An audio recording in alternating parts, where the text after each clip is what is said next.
sanitaire l'exige.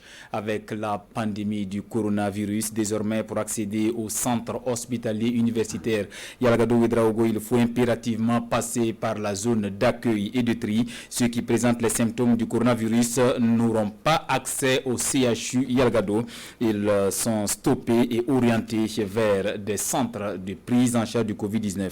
Des mesures restrictives pour protéger les patients et le personnel soignant. Ismaël Direma-Sirma nous en dira plus.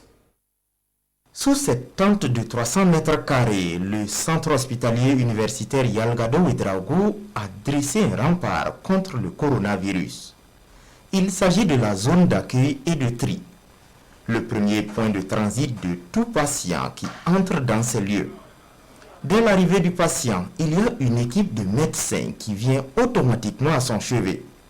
Leur mission est de prendre au préalable la température corporelle du malade et ensuite de l'examiner pour s'assurer qu'il ne présente pas les signes de la maladie à coronavirus. Quand le patient arrive, il va directement dans un service, imaginons les services d'urgence, et dès qu'il y a quelques signes du Covid, ça crée déjà un peu la psychose.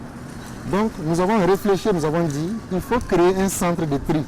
En fait, c'est un centre d'accueil et de tri où le patient vient là-bas et bénéficie de la première évaluation qu'on doit pouvoir faire à un patient qui vient à l'hôpital et s'assurer qu'on peut minimiser les risques de transférer le patient directement dans les services où il est concerné.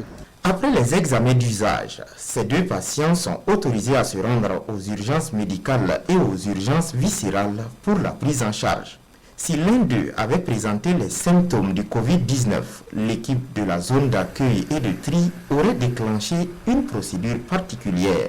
S'il s'agit d'un cas suspect de Covid-19, le patient sera réorienté vers le centre de prise en charge des cas de Covid, 6 au CHU de Tengandogo et au niveau des cliniques de Genève. En cas de non-disponibilité de place à ce niveau, le service des maladies infectieuses se charge de garder ces patients suspects jusqu'à ce qu'il y ait de la place au niveau des centres de prise en charge. Au niveau de la zone d'accueil et de tri, à chaque fois que l'équipe reçoit un patient, il y a le souci de tout désinfecter juste après.